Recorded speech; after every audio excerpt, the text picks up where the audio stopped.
lại tương lai quê hương đang gọi mời.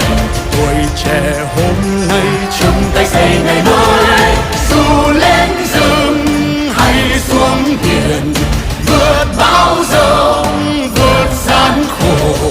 Tuổi trẻ kề vai vững vàng chân bước bạn ơi. Đừng hỏi tổ quốc đã làm gì cho ta, mà cần hỏi ta đã làm gì cho tổ quốc hôm nay. Đừng hỏi tổ quốc đã làm gì cho ta, mà cần hỏi ta đã làm gì cho tổ quốc